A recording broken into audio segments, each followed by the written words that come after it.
Um, and so, okay, you sit down and you're going to start a new book.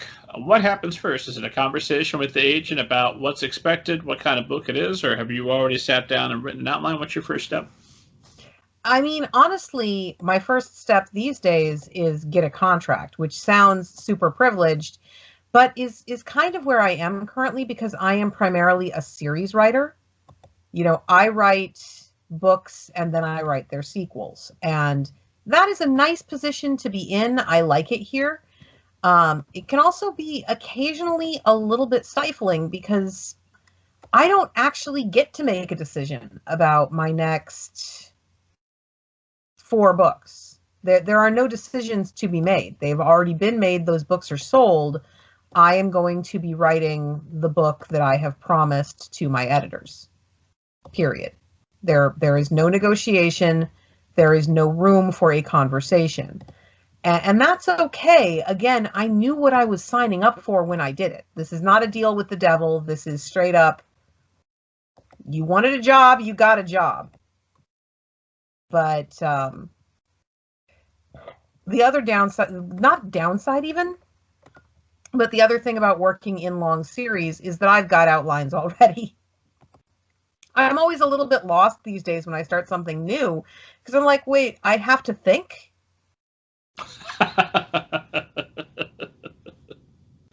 But thinking isn't part of writing. I just sit down and I write. I would like to speak to the manager of reality. The manager of reality is not taking my calls. But, so it's a little bit jarring, honestly, when I hit something that's not part of one of the ongoing series.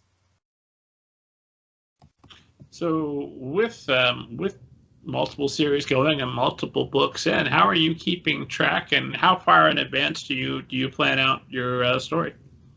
So Batman, he's got a weakness to kryptonite, right? I'm sorry? Batman, he's got a weakness to kryptonite, right? Not that I'm aware of, no. And he likes to fight Lex Luthor? Fight Superman. You had no trouble keeping that straight? I did not know. That is how. I love the stories that live in my head as much as you love Batman. And they're all just, you don't have like files upon files of here's all the obscure things I need to know about this character that was mentioned once 2 books ago that was a small part, or? I have some character wikis that I maintain, and, I try to make sure that I don't contradict myself, but I also have access to the fan-made wikis, and I have access to all of my files, and I can data search just my own earlier books if I need to.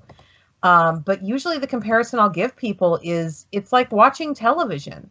I've got shows that are inside my head, and I don't have to pay cable, and it's great. And I like to watch them. It makes me happy. Why would I have trouble keeping that straight? Do you have trouble with the things that make you happy? Oh, no, not that make me happy, but keeping things straight, sure. Yeah, I had to keep pretty detailed notes over a trilogy, and that's nothing compared to some of your series. And, some of those, the October Day books are...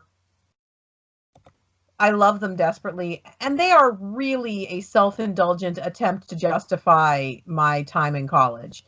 Like, big chunks of the Toby books are cribbed from my undergrad thesis. So I kind of did that research very expensively quite a few years ago.